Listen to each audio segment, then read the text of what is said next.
ಕುಡ್ಕೊಂಡು ನಾನು ಸ್ನಾನ 8:30ನೇ ಆಗೋಗಿತ್ತು. ಒಂದು ಅರ್ಧ ಗಂಟೆ ಲೇಟ್ ಆಯಿತು. ಸಂಕ್ರಾಂತಿ ದಿನ ಒಂದು ವೀಡಿಯೋನ ಪೋಸ್ಟ್ ಮಾಡಿದ್ದೆ. ಲಾಂಗ್ ರೂಟ್ ಹೋಗೋದ್ರಿಂದ ಇಲ್ಲೇ ಒಂದು ಹೋಟೆಲಲ್ಲಿ ಟಿಫನ್ ಮುಗಿಸ್ಕೊಂಡು ಸೀದಾ ಹೊರಡಬೇಕಣ್ಣ, ಯಾವುದಾದ್ರೂ ಒಂದು ತಗೊಳ್ಳೋಣ ಅಂತ ಹೇಳ್ಬಿಟ್ಟು ಡಿಸೈಡ್ ಮಾಡಿದ್ವಿ.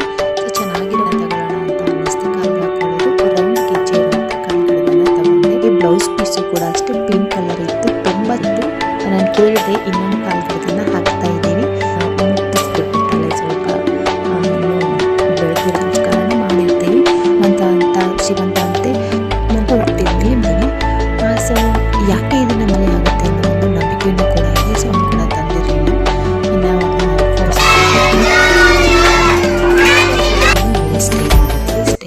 ಹಲೋ, ನಮಸ್ತೆ ಎಲ್ರಿಗೂ.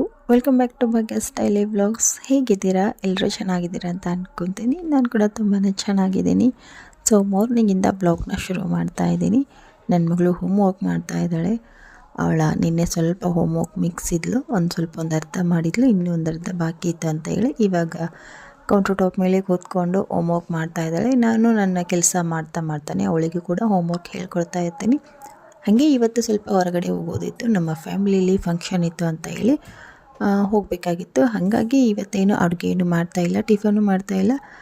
ಈಗಾಗಲೇ ಟೈಮು 7 ಗಂಟೆ ಆಗಿದೆ. ಸೊ ಇನ್ನೇನು 1 ಅವರ್ ಬಿಟ್ಟು ಹೋಗ್ತೀವಿ. ನಿನ್ನೆ ನಾನು ಮಾರ್ಕೆಟ್ಗೆ ಹೋಗಿದ್ದೆ. ಸೊ ಮಾರ್ಕೆಟಿಂದ ಬರೋದು ತುಂಬ ಲೇಟ್ ಆಗೋಯಿತು. ಸೊ ಹಾಗಾಗಿ ಅವಳಿಗೆ ಎಲ್ಲ ಹೋಮ್ ವರ್ಕ್ನು ಫಿನಿಷ್ ಮಾಡೋಕ್ಕಾಗಲಿಲ್ಲ. ನಾನು ಮತ್ತೆ ಬಂದು ರಾತ್ರಿ ಅಡುಗೆ ಮಾಡಿ ಮತ್ತೆ ಅವಳು ಹೋಮ್ ವರ್ಕ್ ಮಾಡಿಸೋದು ಸ್ವಲ್ಪ ಲೇಟ್ ಆಗೋಯಿತು. ಹಾಗಾಗಿ ಒಂದು ಅರ್ಧ ಹೋಮ್ ವರ್ಕು ಹಂಗೆ ಉಳಿದಿತ್ತು. ಅದನ್ನು ಇವತ್ತು ಬೆಳಿಗ್ಗೆಗೆ ಮಾಡ್ಕೊಂಡು ಬಿಡಮ್ಮ, ಇನ್ನು ಮತ್ತೆ ಫಂಕ್ಷನ್ ಎಲ್ಲ ಮುಗಿಸ್ಕೊಂಡು ಮನೆಗೆ ಬಂದಮೇಲೆ ಸುಸ್ತಾಗಿರ್ತಾಳೆ ಪಾಪ. ಬೈಕಲ್ಲಿ ಹೋಗ್ತೀವಿ ನಾವು ಅದರಲ್ಲೂ ಬೈಕಲ್ಲಿ ಮುಂದ್ಗಡೆ ಕೂತಿರ್ತಾಳೆ.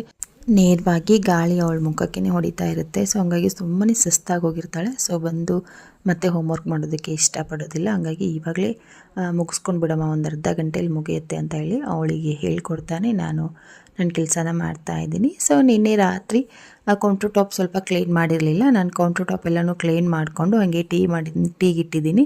ಸೊ ಟೀ ಕುಡ್ಕೊಂಡು ನಾನು ಸ್ನಾನ ಪೂಜೆ ಎಲ್ಲ ಮಾಡೋ ಅಷ್ಟರಲ್ಲಿ ಅವಳು ಹೋಮ್ ವರ್ಕ್ ಮುಗಿಯುತ್ತೆ. ಅದಾದಮೇಲೆ ಅವಳಿಗೆ ಸ್ನಾನ ಮಾಡಿಸಿ ನಾನು ರೆಡಿ ಆಗ್ತೀನಿ.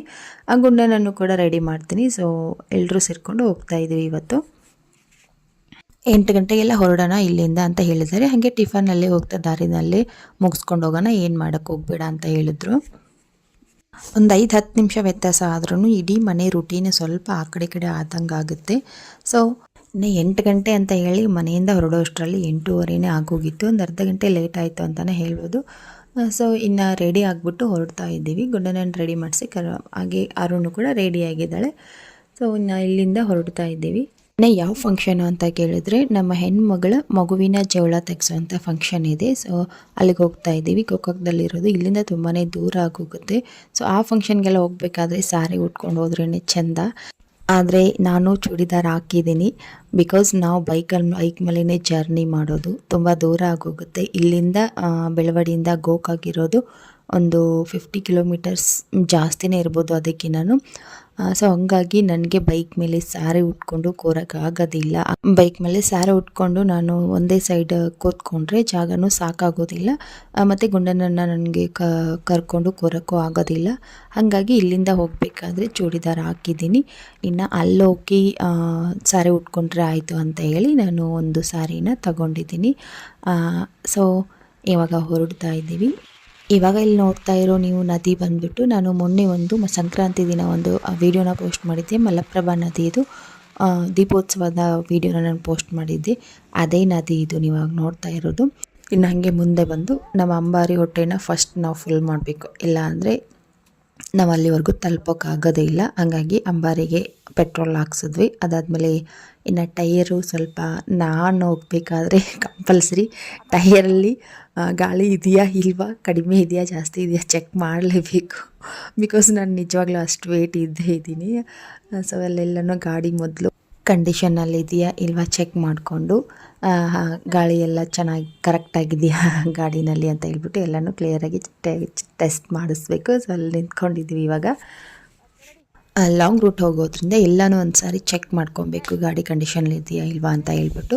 ಸೊ ಹಂಗಾಗಿ ಮಕ್ಕಳು ಬೇರೆ ಇದ್ದಾರೆ, ಸೊ ಇನ್ನೂ ಪ್ರಾಬ್ಲಮ್ ಆಗಬಾರ್ದು ಅಂತ ಹೇಳ್ಬಿಟ್ಟು ಒಂದು ಸಾರಿ ಗಾಡಿನ ನೀಟಾಗಿ ಚೆಕ್ ಮಾಡ್ಕೊಬೇಕಂತ ಹೇಳ್ಬಿಟ್ಟು ಇವಾಗ ಟೈರಲ್ಲಿ ಗಾಳಿ ಇದೆಯಾ ಇಲ್ವಾ ಅಂತ ಹೇಳ್ಬಿಟ್ಟು ಚೆಕ್ ಮಾಡ್ತಾ ಇದ್ದಾರೆ. ಸೊ 2 ಟೈರಲ್ಲೂ ಒಂದು ಸ್ವಲ್ಪ ಗಾಳಿ ಕಡಿಮೆ ಇತ್ತು ಅಂತ ಹೇಳ್ಬಿಟ್ಟು 2 ಟೈರ್ಗೂ ಗಾಳಿನ ಹಾಕಿದ್ರು.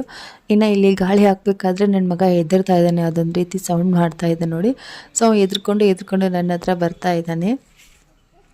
ಇನ್ನು ಬೆಳಗ್ಗೆನೂ ಹಾಗೆ ಬಂದಿದ್ವಿ, ಏನೂ ತಿಂದಿರಲಿಲ್ಲ, ಹಂಗಾಗಿ ಹಸಿವಾಗಿತ್ತು, ಮಕ್ಕಳು ಕೂಡ ಹಸಿವಾಗಿತ್ತು. ಟೀ ಕುಡ್ಕೊಂಡು ಬಂದಿದ್ವಿ. ಸೊ ಇಲ್ಲಿ ಬಂದು ಒಂದು ಸ್ವಲ್ಪ ಮುಂದೆ ಬಂದು ಇಲ್ಲೇ ಒಂದು ಹೋಟೆಲಲ್ಲಿ ಟಿಫನ್ ಮಾಡಬೇಕು ಅಂತ ಹೇಳ್ಬಿಟ್ಟು ಬಂದಿದ್ದೀವಿ. ಇನ್ನು ಟಿಫನ್ ಮುಗಿಸ್ಕೊಬೇಕು. ಹಾಗೆ ಟಿಫನ್ ಮುಗಿಸ್ಕೊಂಡು ಸೀದಾ ಹೊರಡಬೇಕಾದ್ರೆ ಮತ್ತು ಮಗುವಿಗೆ ಏನಾದರೂ ಸ್ವಲ್ಪ ಗಿಫ್ಟ್ ತೊಗೋಬೇಕು ಅಂತ ಅಂದ್ಕೊಂಡಿದ್ದೀವಿ. ಹಾಗಾಗಿ ಗೋಕಾಕ್ದಲ್ಲೇ ಒಂದು ಜ್ಯುವೆಲರಿ ಶಾಪ್ ಬಂದಿದ್ದೀವಿ. ಇಲ್ಲಿ ಕಾಲ್ಗೆಜ್ಜೆ ತೊಗೋಬೇಕು ಅಂತ ಹೇಳ್ಬಿಟ್ಟು ಡಿಸೈಡ್ ಮಾಡಿದ್ವಿ. ಗಂಡು ಮಗು ಆದರೆ ಅಷ್ಟಾಗಿ ಏನು ತೊಗೋಬೇಕು ಏನು ಬಿಡಬೇಕು ಅನ್ನೋ ಕನ್ಫ್ಯೂಷನ್ ಇರೋದಿಲ್ಲ, ಏನಾದರೂ ತೊಗೊತೀವಿ. ಆದರೆ ಹೆಣ್ಣು ಮಗು ಆದರೆ ಏನೋ ಒಂದು ರೀತಿ ಸ್ಪೆಷಲಾಗಿ ನಾವು ಯೋಚನೆ ಮಾಡ್ತೀವಿ, ಕಾಲ್ಗೆಜ್ಜೆ ತೊಗೋಬೇಕಾ ಅಥವಾ ಕಾಲ್ಗೆ ಹಾಕೋ ಕಡಗ ಅದು ತೊಗೋಬೇಕಾ ಅಥವಾ ಓಲೆ ತೊಗೋಬೇಕಾ, ಈ ರೀತಿ ಸಾಕಷ್ಟು ಆಪ್ಷನ್ಸ್ ಇರುತ್ತೆ ಹೆಣ್ಣು ಮಕ್ಕಳಿಗಾದರೆ. ಆದರೆ ಗಂಡು ಮಕ್ಕಳಿಗಾದರೆ ಅಷ್ಟಾಗಿ ಏನಿರೋದಿಲ್ಲ, ಏನಾದರೂ ಒಂದು ತೊಗೊಂಡ್ರೆ ಆಯಿತು ಬಿಡಪ್ಪ ಅಂತ ಅಂದ್ಕೊತೀವಿ. ಹಾಗೆ ಡ್ರೆಸ್ ವಿಚಾರದಲ್ಲೂ ಅಷ್ಟೇ, ಹೆಣ್ಣು ಮಕ್ಕಳಿಗೆ ಇಂಟ್ರೆಸ್ಟ್ ತೋರಿಸಿದಷ್ಟು ಗಂಡು ಮಕ್ಕಳಿಗೆ ತೋರಿಸೋದಿಲ್ಲ. ಏನು ಅದೇ ಪ್ಯಾಂಟು ಶರ್ಟು ಬಿಡಪ್ಪ ತೊಗೊಂಡೋಣ, ಯಾವುದಾದ್ರೂ ಒಂದು ತೊಗೊಳ್ಳೋಣ ಅಂತ ಹೇಳ್ಬಿಟ್ಟು ಫಸ್ಟ್ ನಾವು ಹೆಣ್ಮಕ್ಳಿಗೇ ಇಂಪಾರ್ಟೆನ್ಸ್ ಕೊಡೋದು, ಅವರಿಗೇ ಫಸ್ಟ್ ನಾವು ಏನಾದರೂ ಸೆಲೆಕ್ಟ್ ಮಾಡೋದಾಗಿರ್ಬೋದು. ಜಾಸ್ತಿ ಕಲೆಕ್ಷನ್ಸ್ ಇರುತ್ತೆ, ಸಾಕಷ್ಟು ವೆರೈಟೀಸ್ ಇರುತ್ತೆ, ಹಾಗಾಗಿ ನಾವು ಸೆಲೆಕ್ಟ್ ಮಾಡೋದಕ್ಕೆ ಮುಂದಾಗ್ತೀವಿ. ಸೊ ಇಲ್ಲಿ ಹೆಣ್ಣು ಬೇಬಿ ಇರೋದ್ರಿಂದ ಕಾಲ್ಗೆಜ್ಜೆ ತೊಗೋಬೇಕು ಅಂತ ಹೇಳ್ಬಿಟ್ಟು ಡಿಸೈಡ್ ಮಾಡಿದ್ವಿ. ಸೊ ಚೆನ್ನಾಗಿರೋ ಕಾಲ್ಗೆಜ್ಜೆನ ಮೊದಲು ಸೆಲೆಕ್ಟ್ ಮಾಡಿದ್ವಿ. ಅದಾದಮೇಲೆ ನನಗೇನು ಅನ್ನಿಸ್ತು, ಕಾಲ್ಗೆಜ್ಜೆ ಜೊತೆಗೆ ಕಡಿನ ತಗೊಳ್ಳೋಣ ಅಂತ ಅನ್ನಿಸ್ತು, ಕಾಲ್ಗೆ ಹಾಕ್ಕೊಳ್ಳೋದು. ಸೊ ಎರಡನ್ನೂ ತೊಗೊಂಡ್ವಿ. ಕಾಲ್ಗೆಜ್ಜೆ ಸಿಂಪಲಲ್ಲಿ ತೊಗೊಂಡ್ವಿ, ಹಾಗೆ ಗೆಜ್ಜೆ ಜೊತೆಗೆ ಕಾಲ್ಗಡ್ಗ ಇದ್ದರೆ ಚೆನ್ನಾಗಿರುತ್ತೆ ಅಂತ ಹೇಳಿಬಿಟ್ಟು ರೌಂಡ್ ಗೆಜ್ಜೆ ಇರೋವಂಥ ಕಾಲ್ಗಡ್ಗನ ತಗೊಂಡೆ.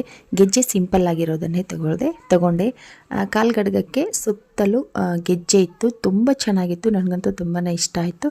ಅದನ್ನು ತಗೊಂಡೆ. ಹಾಗೆ ಆರುಂದು ಕೂಡ ಕಾಲ್ಗಡ್ಗದ್ದು ಸ್ವಲ್ಪ ಒಂದು ಸ್ಕ್ರೂ ಕಟ್ಟಾಗಿತ್ತು, ಸೊ ಅದನ್ನು ಹಾಕಿಸಿ ಕೊಡಿ ಅಂತ ಹೇಳ್ಬಿಟ್ಟು ಅದನ್ನು ಕೊಟ್ಟು ಇವಾಗ ಹೋಗ್ತಾ ಇದ್ವಿ. ಹಾಗೆ ಹೋಗ್ತಾ ದಾರಿನಲ್ಲಿ ಸ್ಯಾರಿ ತೊಗೋಬೇಕು, ನಮ್ಮ ಹೆಣ್ಮಗಳಿಗೆ ಒಂದು ಸಾರಿ ತೊಗೋಬೇಕು ಅಂತ ಹೇಳ್ಬಿಟ್ಟು ಇವಾಗ ನಾನಿಲ್ಲಿ ಬಟ್ಟೆ ಶಾಪಿಗೆ ಬಂದಿದ್ದೀವಿ. ನಮ್ಮ ಉತ್ತರ ಕರ್ನಾಟಕದಲ್ಲಿ ಒಂದು ಮಾತಿದೆ, ತಾಯಿ ಮಗುವನ್ನು ಅಗಲಿಸಬಾರ್ದು, ಏನೇ ಕೊಟ್ಟರು ತಾಯಿಗೆ ಮತ್ತು ಮಗುವಿಗೆ ಸೇರಿ ಕೊಡಬೇಕು ಅಂತ ಹೇಳ್ಬಿಟ್ಟು ಒಂದು ಮಾತಿದೆ. ಹಾಗಾಗಿ ತಾಯಿಗೆ ಒಂದು ಸೀರೆನ ಸೆಲೆಕ್ಟ್ ಮಾಡಬೇಕು. ಇಲ್ಲಿ ಸೀರೆನ ಸೆಲೆಕ್ಟ್ ಮಾಡ್ತಾ ಇದ್ದೀವಿ. ನನಗೆ ಫಸ್ಟ್ ತೋರಿಸಿರೋ ಯಾವ ಸೀರೆನೂ ಅಷ್ಟಾಗಿ ಲೈಕ್ ಆಗಲಿಲ್ಲ. ಇನ್ನು ಕೆಳಗಡೆ ಬಂದು ಒಂದು ಸ್ಯಾರಿನ ನೋಡಿದೆ, ತುಂಬ ಚೆನ್ನಾಗಿತ್ತು. ಇವಾಗ ನೀವು ನೋಡ್ತಾ ಇದ್ದೀರಿ ನೋಡಿ, ಇಲ್ಲಿ ಪಿಂಕ್ ಕಲರ್ ಬಾರ್ಡ್ರ್ ಇದೆ, ಮಧ್ಯದಲ್ಲಿ ಲೆವೆಂಡರ್ ಕಲರ್ ಇದೆ, ತುಂಬ ಚೆನ್ನಾಗಿತ್ತು, ತುಂಬಾ ಇಷ್ಟ ಆಯಿತು ನನಗೆ. ಒಂದು ರೀತಿ ನೋಡೋದಕ್ಕೆ ರಿಚ್ ಲುಕ್ಕು ಕಾಣ್ತಾ ಇತ್ತು. ಸೊ ನನಗಂತೂ ತುಂಬಾ ಇಷ್ಟ ಆಯಿತು. ಹಾಗಾಗಿ ಅದೇ ಸ್ಯಾರಿನ ನಾನು ಸೆಲೆಕ್ಟ್ ಮಾಡಿದೆ. ಬೇರೆ ಮಿಕ್ಕಿದ ಸ್ಯಾರಿನ ನೋಡಿದೆ, ಅಷ್ಟಾಗಿ ಯಾವುದೇ ಇಷ್ಟ ಆಗಲಿಲ್ಲ. ಹಾಗೆ ಅವಳಿಗೆ ತುಂಬ ಚೆನ್ನಾಗಿ ಅನಿಸುತ್ತೆ ಇದು. ಅವಳು ಅಷ್ಟಾಗಿ ಜಾಸ್ತಿ ಡಾರ್ಕ್ ಕಲರ್ನ ಇಷ್ಟಪಡೋದಿಲ್ಲ. ಇದು ಸಿಂಪಲ್ ಆಗಿ ತುಂಬ ಚೆನ್ನಾಗಿತ್ತು. ಗೋಲ್ಡನ್ ಕಲರ್ ಕೆಳಗಡೆ ಮೇಲ್ಗಡೆ ಬಾರ್ಡರು ಗೋಲ್ಡನ್ ಕಲರ್ ಇತ್ತು, ಇನ್ನು ಕೆಳಗಡೆ ಬಾರ್ಡರ್ ಬಂದುಬಿಟ್ಟು ಪಿಂಕ್ ಕಲರ್ ಇತ್ತು. ಹಾಗೆ ಬ್ಲೌಸ್ ಪೀಸು ಕೂಡ ಅಷ್ಟೇ ಪಿಂಕ್ ಕಲರ್ ಇತ್ತು, ತುಂಬ ಚೆನ್ನಾಗಿತ್ತು. ಲೆವೆಂಡರ್ ಕಲರ್ ಮತ್ತು ಪಿಂಕ್ ಕಲರ್ ಕಾಂಬಿನೇಷನು ನನಗಂತೂ ಸ್ಯಾರಿ ತುಂಬಾ ಇಷ್ಟ ಆಯಿತು. ಸೊ ಹಾಗಾಗಿ ಈ ಒಂದು ಸ್ಯಾರಿನ ನಾನು ಸೆಲೆಕ್ಟ್ ಮಾಡಿದೆ. ಅವಳು ಕೂಡ ಇಷ್ಟಪಡ್ತಾಳೆ ಅಂದ್ಕೊಂಡಿದ್ದೀನಿ. ಇನ್ನು ನಾನು ತಗೊಂಡೋಗಿ ಕೊಟ್ಮೇಲೆ ಗೊತ್ತಾಗುತ್ತೆ. ನಾವು ಕೊಡ್ತಾ ಇದ್ದೀವಿ ಈ ಸ್ಯಾರಿ ಅನ್ನೋ ಕಾರಣಕ್ಕಲ್ಲ, ನಿಜವಾಗ್ಲೂ ನನಗೆ ಈ ಸ್ಯಾರಿ ತುಂಬಾ ಇಷ್ಟ ಆಯಿತು. ನಾನು ಕೇಳಿದೆ, ಇನ್ನೊಂದು ಪೀಸ್ ಇರಲಿಲ್ಲ ನನಗೆ, ಅಕಸ್ಮಾತಾಗಿ ಇನ್ನೊಂದು ಪೀಸ್ ಇದ್ದರೆ ನಿಜವಾಗ್ಲೂ ನಾನಂತೂ ಒಂದು ತೊಗೊಂಡು ಬರ್ತಾನೆ ಇದ್ದೆ. ಸೊ ಇಟ್ಸ್ ಓಕೆ, ಇನ್ನೊಂದು ಸಾರಿ ಯಾವಾಗಲಾದರೂ ತೊಗೊಂಡ್ರೆ ಆಯಿತು, ನೋಡೋಣ. ನಾನು ಅದನ್ನು ಫೋಟೋ ಕೂಡ ಕ್ಲಿಕ್ ಮಾಡಿ ಇಟ್ಕೊಂಡಿದ್ದೀನಿ. ನಾನು ತರಿಸ್ತೀನಿ ಸ್ಯಾರಿ, ತುಂಬ ಇಷ್ಟ ಆಯಿತು. ಸೊ ಎಷ್ಟು ಚೆನ್ನಾಗಿ ಕಾಣಿಸುತ್ತೆ ಗೊತ್ತಾ ಸ್ಯಾರಿ, ನಾವು ಉಟ್ಕೊಂಡಾಗ ಒಂದು ರೀತಿ ರಿಚ್ ಲುಕ್ ಕೊಡುತ್ತೆ. ಪಿಂಕ್ ಕಾಂಬಿನೇಷನ್ನು ತುಂಬ ಚೆನ್ನಾಗಿದೆ, ಲೆವೆಂಡರ್ ಕಲರ್ ಇದೆ. ಇನ್ನು ಅದು ಮೊಬೈಲಲ್ಲಿ ಅಷ್ಟೇ ಚೆನ್ನಾಗಿ ಕಾಣ್ತಾ ಇದೆಯೋ ಇಲ್ವೋ ನಂಗೆ ಗೊತ್ತಿಲ್ಲ. ನಿಜ ಹೇಳ್ತೀನಿ, ಸ್ಯಾರಿ ತುಂಬ ಸಖತ್ತಾಗಿದೆ, ನಿಜವಾಗ್ಲೂ ತುಂಬಾ ಇಷ್ಟ ಆಯಿತು ನನಗೆ. ಓಕೆ, ಸ್ಯಾರಿ ಸೆಲೆಕ್ಟ್ ಮಾಡಿದ್ದಾಯಿತು. ಇನ್ನು ಮನೆಗೆ ಹೋಗಬೇಕು. ಮನೆಗೆ ಹೋಗಿ 10 ಗಂಟೆಗೆಲ್ಲ ಮುಹೂರ್ತ ಕೊಟ್ಟಿದ್ದಾರಂತೆ ಜೋಳ ರಿಮೂವ್ ಮಾಡೋದು. ಸೊ ಅಷ್ಟರಲ್ಲಿ ಎಲ್ಲನೂ ರೆಡಿ ಮಾಡ್ಕೊಬೇಕು. ಮನೆಗೆ ಬಂದು ನೋಡಿ, ನನ್ನ ತೊಡೆ ಮೇಲೆ ಕುಂತಿದ್ದಾಳೆ ಗುಂಡಮ್ಮ, ಅವಳೆ ಸೊಸೆ. ಬಂದು ಕಾಲ್ಗೆಜ್ಜೆನ ಹಾಕ್ತಾ ಇದ್ದೀನಿ. ಕಾಲ್ಗೆಜ್ಜೆ ಸೈಜ್ ಸ್ವಲ್ಪ ದೊಡ್ಡದಾಯಿತು, ಕಾಲ್ಗಡ್ಗ ಚೆನ್ನಾಗಾಯಿತು, ಕರೆಕ್ಟ್ ಸೈಜ್ ಆಯಿತು. ಸೊ ಅವಳು ಸಿಂಪಲ್ ಆಗಿರೋ ಒಂದು ಕಾಲ್ಗಡ್ಗನ ಹಾಕಿದ್ಲು. ಅದನ್ನು ಹಳೆಯದನ್ನು ತೆಗೆದುಬಿಟ್ಟು ನಾವು ತಂದಿರೋದನ್ನು ಕಾಲ್ಗಡ್ಗನ ಹಾಕ್ತಾ ಇದ್ದೀವಿ. ಸೊ ಕಾಲ್ಗಡ್ಗ ಕರೆಕ್ಟಾಗಾಯಿತು, ಅವಳಿಗಂತಲೇ ಹೇಳಿ ಮಾಡಿಸಿರೋ ರೀತಿ ಆಯಿತು, ಕರೆಕ್ಟಾಗಿ ಕೂತ್ಕೊಂತು. ಇನ್ನು ಕಾಲ್ಗೆಜ್ಜೆ ಸ್ವಲ್ಪ ಸೈಜ್ ದೊಡ್ಡದಾಯಿತು, ಮುಂದೆ ಯಾವಾಗಲಾದರೂ ಸ್ವಲ್ಪ ದಿನ ಬಿಟ್ಟು ಹಾಕ್ತೀನಿ ಅಂತ ಹೇಳಿದ್ಲು ಅವರಮ್ಮ. ಸೊ ಇನ್ನು ಕಾಲ್ಗಡ್ಗ ಹಾಕ್ತಾ ಇದ್ದಾರೆ ನಮ್ಮ ಯಜಮಾನ್ರು. ಇನ್ನು ಎಲ್ಲರೂ ರೆಡಿಯಾಗಿದ್ದರು. ನಾವು ಹೋಗೋ ಅಷ್ಟರಲ್ಲಿ 9:30 ಮೇಲೇನೇ ಆಗೋಗಿತ್ತು ಟೈಮು. ಹಾಗಾಗಿ ನಾನು ಕೂಡ ಸ್ಯಾರಿ ಉಟ್ಕೊಬೇಕಾಗಿತ್ತು. ಅವಳಿಗೆ ಬೇಗ ಬೇಗ ಕಾಲ್ಗೆಜ್ಜೆ ಹಾಕಿ, ಇನ್ನು ಅವಳನ್ನು ಕೂಡ ರೆಡಿ ಮಾಡಿರಲಿಲ್ಲ. ಅವಳನ್ನ ರೆಡಿ ಮಾಡೋ ಅವಶ್ಯಕತೆನೇ ಇಲ್ಲ, ಯಾಕೆ ಅಂತಂದರೆ ಬಟ್ಟೆ ಇಲ್ದೇ ಜವಳನ ತೆಗೆಯೋದಲ್ವ. ಸೊ ಹಂಗಾಗಿ ಅವಳನ್ನು ನಮ್ಮ ಯಜಮಾನ್ರ ಕೈ ಕೊಟ್ಟು ಇನ್ನು ನಾನು ಸೀರೆ ಉಟ್ಕೊಬೇಕು. ಸೀರೆ ಉಟ್ಕೊಂಡು ದೇವಸ್ಥಾನಕ್ಕೆ ಹೋಗಬೇಕು. ದೇವಸ್ಥಾನದಲ್ಲಿ ಜವಳನ ತೆಗೆಯೋದು. ಸೊ ದೇವಸ್ಥಾನಕ್ಕೆ ಎಲ್ಲರೂ ಬಂದಿದ್ದೀವಿ. ಇವಾಗ ಜವಳನ ತೆಗೆಯೋ ಕಾರ್ಯಕ್ರಮ ನಡೀತಾ ಇದೆ. ನಮ್ಮ ಯಜಮಾನ್ರು ಸೋದರ ಮಾವ ಆಗೋದ್ರಿಂದ ಅವರೇನೇ ಜವಳನ ತೆಗಿತಾ ಇದ್ದಾರೆ. ನಮ್ಮ ಉತ್ತರ ಕರ್ನಾಟಕದಲ್ಲಿ ಇದೇ ರೀತಿ ಫಸ್ಟು ವೀಳ್ಯದೆಲೆನ ಕತ್ರಿ ಶೇಪಲ್ಲಿ ಇಟ್ಕೊಬೇಕು. ಸೊ ಕತ್ರಿ ಶೇಪಲ್ಲಿ ವೀಳ್ಯದೆಲೆನ ಇಟ್ಕೊಂಡು ಫಸ್ಟು ವೀಳ್ಯದೆಲೆ ಕತ್ರಿನ ಮುಟ್ಟಿಸ್ಬಿಟ್ಟು ತಲೆಗೆ ಮುಟ್ಟಿಸಿ ಆಮೇಲೆ ನಾರ್ಮಲ್ ಕತ್ರಿಯಿಂದ ನಾವು ಅದನ್ನು ಜವಳನ ರಿಮೂವ್ ಮಾಡ್ತಾರೆ. ಸೊ ಅವಳು ತಲೆಯಲ್ಲಿ ಹೇರ್ಸ್ ಇರಲಿಲ್ಲ, ಕೂದಲು ಅಷ್ಟಾಗಿ ಇರಲಿಲ್ಲ ಜವಳ. ಹಾಗಾಗಿ ಹುಡ್ಕಾಡ್ಕೊಂಡು ನಿಧಾನಕ್ಕೆ ತೆಗಿಬೇಕು. ಮಕ್ಕಳು ತಲೆ ಸ್ವಲ್ಪ ಇನ್ನೂ ಬೆಳೆದಿರೋದಿಲ್ಲ ಅಷ್ಟಾಗಿ, ಹಾಗಾಗಿ ಸೊ ತೆಗೆಯೋದಕ್ಕೆ ಕಷ್ಟ ಆಯಿತು ನಮ್ಮ ಯಜಮಾನ್ರಿಗೆ. ಅದರಲ್ಲೇ ನೋಡಿಬಿಟ್ಟು ಒಂದು ಸ್ವಲ್ಪ ಅದರಲ್ಲೂ ಎಣ್ಣೆ ಹಚ್ಚಿದ್ರು ತಲೆಗೆ, ನಿನ್ನೆ ತಾನೇ ಎರ್ದಿದ್ರು ಅಂತ ಕಾಣ್ತತ್ತೆ. ಸೊ ಹಂಗಾಗಿ ಹೇರ್ಸು ತಲೆಗೆ ಅಂಟ್ಕೊಂಡು ಕೂತ್ಕೊಂಡು ಬಿಟ್ಟಿತ್ತು. ತೆಗೆಯೋದಕ್ಕೆ ಸ್ವಲ್ಪ ಕಷ್ಟನೇ ಆಯಿತು. ಒಂದು 4-5 ಹೇರ್ಸ್ ತೆಗೆದ್ರೆ ಆಯಿತು, ಜವಳ ರಿಮೂವ್ ಆದಂಗೆ. 4-5 ಹೇರ್ಸ್ನ ತೆಗೆದ್ಬಿಟ್ಟು ಅದೇ ಎಲೆನಲ್ಲಿನೇ ಅದನ್ನು ಒಂದು ಪ್ಯಾಕೆಟ್ ರೀತಿ ಕಟ್ಬಿಟ್ಟು ಒಳೆಯಲ್ಲಿ ಬಿಟ್ಬಿಡೋದಷ್ಟೇ. ಸೊ ಸಿಂಪಲ್ಲಾಗೆ ಮಾಡಿದ್ರು. ಫ್ಯಾಮಿಲಿ ಮೆಂಬರ್ಸ್ ಮಾತ್ರ, ಯಾರನ್ನೂ ಜಾಸ್ತಿ ಜನ ಕರೆದಿದ್ದಿಲ್ಲ. ಬೇಗನೆ ಆಗೋಯ್ತು. ಒಂದು ಅರ್ಧ ಗಂಟೆಯಲ್ಲಿ ಜವಳ ತೆಗೆಸೋ ಕಾರ್ಯಕ್ರಮ ಮುಗೀತು. ಜವಳ ತೆಗೆದ್ರು ನಮ್ಮ ಯಜಮಾನರು. ಜವಳ ತೆಗೆದಾದ್ಮೇಲೆ ಅವಳಿಗೆ, ನಮ್ಮ ಹೆಣ್ಮಗಳಿಗೆ ಆರತಿ ಮಾಡೋದು, ಮಗುವಿಗೆ ಹೊಸ ಬಟ್ಟೆ ಹಾಕೋದು, ಹಾಗೆ ಎಲ್ಲರೂ ಬಂದಿರೋಂಥ ಮುತ್ತೈದೆಯರ ಆರತಿ ಮಾಡಿ ಅವರು ತಂದಿರುವಂಥ ಕಾಣಿಕೆನ, ಅಂದರೆ ನಮ್ಮ ಉತ್ತರ ಕರ್ನಾಟಕ ಸೈಡಲ್ಲಿ ಆಯರಿ ಅಂತ ನಾವು ಹೇಳ್ತೀವಿ. ಸೊ ಅದನ್ನು ಕೊಡ್ತಾರೆ. ಸೊ ಕೊಟ್ಟು ಅವರಿಗೆ ಆಶೀರ್ವಾದ ಮಾಡೋದು. ಸೊ ಇಷ್ಟೇ ಇರುತ್ತೆ. ಸರಿ ಅಂದ್ಕೊಂಡಿರ್ತೀವಿ, ಯಾಕೆ ಈ ಮಕ್ಕಳಿಗೆ ನಾವು ಜವಳ ತೆಗೆಸೋ ಕಾರ್ಯಕ್ರಮನ ಮಾಡಬೇಕು ಅಂತ ಹೇಳಿಬಿಟ್ಟು ಸಾಕಷ್ಟು ಸಾರಿ ಈ ಕ್ವೆಶನ್ ಬಂದಿರುತ್ತೆ. ಯಾಕೆ ಫಸ್ಟ್ ನಾವು ಹೇರ್ನ ಕಟ್ ಮಾಡಬೇಕಾದ್ರೆ ಅಷ್ಟೊಂದು ವಿಶೇಷತೆ ಏನಿರುತ್ತೆ, ಯಾಕೆ ಈ ಕಾರ್ಯಕ್ರಮನ ಮಾಡ್ತಾರೆ ಅಂತ ಸಾಕಷ್ಟು ಪ್ರಶ್ನೆ ಸಾಕಷ್ಟು ಜನಕ್ಕೆ ಬಂದಿರುತ್ತೆ. ಸೊ ನನಗೆ ತಿಳಿದಿರೋ ಪ್ರಕಾರ ಇವಾಗ ಒಂದು ಮಗು ಹೊಟ್ಟೆಯಲ್ಲಿ ಬೆಳೆಯೋದಕ್ಕೆ ಶುರು ಆದಾಗಿಂದನೂ ಕಾರ್ಯಕ್ರಮಗಳು ಅನ್ನೋದು ಮಾಡ್ತಾನೆ ಇರ್ತಾರೆ, ಕಾರ್ಯ ಅನ್ನೋದು ಮಾಡ್ತಾನೆ ಇರ್ತಾರೆ. ಸೀಮಂತ ಕಾರ್ಯಕ್ರಮ ಮಾಡ್ತಾರೆ, ಹಾಗೆ ಮಗು ಜನಿಸಿದ ಮೇಲೆ ನಾಮಕರಣ ಅಂತ ಮಾಡ್ತೀವಿ, ಅನ್ನಪ್ರಾಶನ ಅಂತ ಮಾಡ್ತೀವಿ. ಇದೇ ರೀತಿ ಕೆಲವೊಂದಿಷ್ಟು ಸಂಸ್ಕಾರಗಳನ್ನು ನಾವು ಮಗು ಹುಟ್ಟಿದಾದ್ಮೇಲೆ ಮಾಡ್ತೀವಿ. ಮಗು ಹುಟ್ಟೋಕ್ಕಿಂತ ಮುಂಚೆನೇ ಕೆಲವೊಂದಿಷ್ಟು ಸಂಸ್ಕಾರನ ಮಾಡಿರ್ತೀವಿ. ಸೀಮಂತ ಅಂತ ಮಾಡ್ತೀವಿ. ಮೊದಲನೇ 4 ತಿಂಗಳು ಸೀಮಂತ, 8 ತಿಂಗಳು ಸೀಮಂತ ಅಂತ ಹೇಳ್ಬಿಟ್ಟು ಈ ಥರ ಮಾಡಿರ್ತೀವಿ. ಹಾಗೆ ಮಗು ಜನನ ಆದಮೇಲೂ ಕೆಲವೊಂದಿಷ್ಟು ಸಂಸ್ಕಾರಗಳು ಅಂತ ಮಾಡೋದು ಇದೆ. ಸೊ ಅದನ್ನು ಮಾಡ್ತಾ ಇರ್ತೀವಿ. ಅದೇ ರೀತಿ ಅದರಲ್ಲಿ ಈ ಜವಳ ಕಾರ್ಯಕ್ರಮನೂ ಒಂದು ನಾವು ಮಕ್ಕಳಿಗೆ ಮಾಡ್ತೀವಿ. ಇದನ್ನು ಮಾಡೋ ಉದ್ದೇಶ ಏನಪ್ಪ ಅಂತ ಅಂದರೆ, ಮಕ್ಕಳಿಗೆ ನಾವು ಜವಳ ಕಾರ್ಯಕ್ರಮನ ಮಾಡೋದ್ರಿಂದ ಮಕ್ಕಳ ಆಯುಷ್ಯ ಅಭಿವೃದ್ಧಿಗೋಸ್ಕರ ನಾವು ಈ ಕಾರ್ಯಕ್ರಮನ ಮಾಡಬೇಕಾಗತ್ತೆ, ಈ ಒಂದು ಸಂಸ್ಕಾರನ ನಾವು ಮಾಡಬೇಕಾಗತ್ತೆ. ಮಗು ಹುಟ್ಟಿದ್ಮೇಲೆ ಮೊದಲನೇ ಸಾರಿ ನಾವು ಮಗುವಿನ ಕೂದಲನ್ನ ಕಟ್ ಮಾಡಬೇಕಾದ್ರೆ ಮಾಡುವಂಥ ಕಾರ್ಯವನ್ನು ನಾವು ಜವಳ ತೆಗೆಸೋವಂಥ ಕಾರ್ಯಕ್ರಮ ಅಂತ ನಾವು ಕರಿತೀವಿ. ಸೊ ಯಾಕೆ ಇದನ್ನು ಮಾಡಬೇಕು ಅಂತಂದರೆ, ಇದನ್ನು ಮಾಡೋದ್ರಿಂದ ಮಗುವಿಗೆ ಏನು ಒಳ್ಳೆಯದಾಗುತ್ತೆ ಅಂತ ಕೇಳೋದಾದರೆ, ಮಗುವಿನ ಒಂದು ಆಯುಷ್ಯ ಅಭಿವೃದ್ಧಿಗೆ ಈ ಒಂದು ಸಂಸ್ಕಾರನ ಮಾಡ್ತಾರೆ, ಈ ಒಂದು ಕರ್ಮನ ಮಾಡ್ತಾರೆ. ಸೊ ಅದೇ ರೀತಿ ಈ ಒಂದು ಕರ್ಮನ ಮಾಡೋದ್ರಿಂದ ಮಗು ಬಲಶಾಲಿ ಆಗುತ್ತೆ ಅನ್ನೋ ಒಂದು ನಂಬಿಕೆಯೂ ಕೂಡ ಇದೆ. ಸೊ ಹಾಗಾಗಿ ನಮ್ಮ ಹಿರಿಯರು ತುಂಬ ವರ್ಷಗಳಿಂದ ಈ ಒಂದು ಸಂಸ್ಕಾರ ನಡೆಸ್ಕೊಂಡು ಬಂದಿದ್ದಾರೆ. ಇವಾಗಲೂ ಕೂಡ ಈ ಜವಳ ತೆಗೆಸುವಂಥ ಕಾರ್ಯಕ್ರಮಕ್ಕೆ ಅಷ್ಟೇ ಪ್ರಾಮುಖ್ಯತೆಯನ್ನು ನಾವು ಕೊಡ್ತಾ ಬಂದಿದ್ದೀವಿ.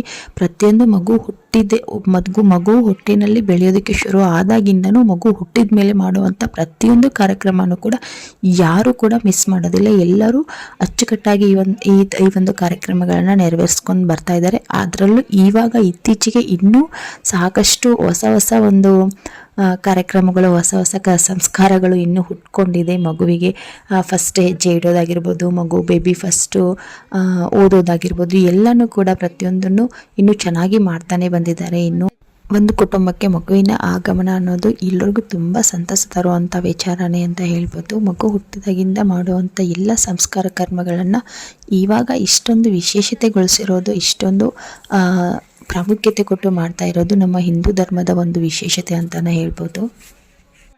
ಮಗು ಹುಟ್ಟಿದ ಮೇಲೆ ಮಾಡುವಂಥ ಹಲವಾರು ಸಂಸ್ಕಾರಗಳು, ಹಲವಾರು ಸಂಸ್ಕಾರ ಕರ್ಮಗಳು ಮಗುವಿನ ಶ್ರೇಯಸ್ಸಿಗಾಗಿ, ಮಗುವಿನ ಯಶಸ್ಸಿಗಾಗಿ ಮಾಡುವಂಥ ಕಾರ್ಯಕ್ರಮಗಳಂತಲೇ ಹೇಳ್ಬೋದು. ಅದರಲ್ಲೇ ಇದು ಜವಳ ತೆಗೆಸುವಂಥ ಕಾರ್ಯಕ್ರಮನೂ ಒಂದು. ಇದನ್ನು ಚೌಳ ಕರ್ಮ ಸಂಸ್ಕಾರ ಅಂತಲೂ ಕರೀತಾರೆ.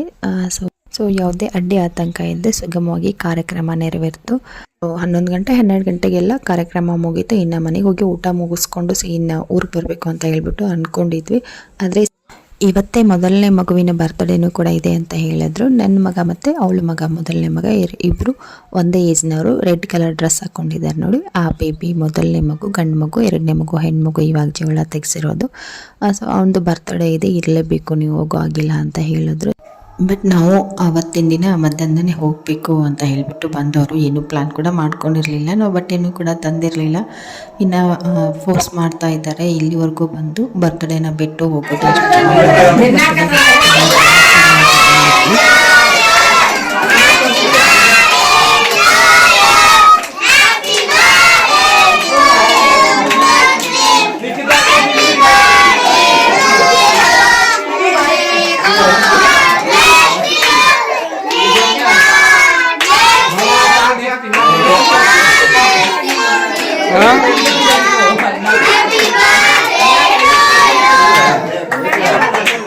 ನಾವು ಜವಳನ ತೆಗೆಸೋದಾದ್ಮೇಲೆ ಮತ್ತೆ ತಿರ್ಗಾ ಅಂತ ಹೇಳ್ಬಿಟ್ಟು ಹೋಗಿದ್ವಿ ಅಲ್ವಾ. ಹಂಗಾಗಿ ನಾವು ಅವ್ನ ಬರ್ಡೇಗೆ ಏನು ಗಿಫ್ಟ್ ತಗೊಂಡು ಬಂದಿರಲಿಲ್ಲ.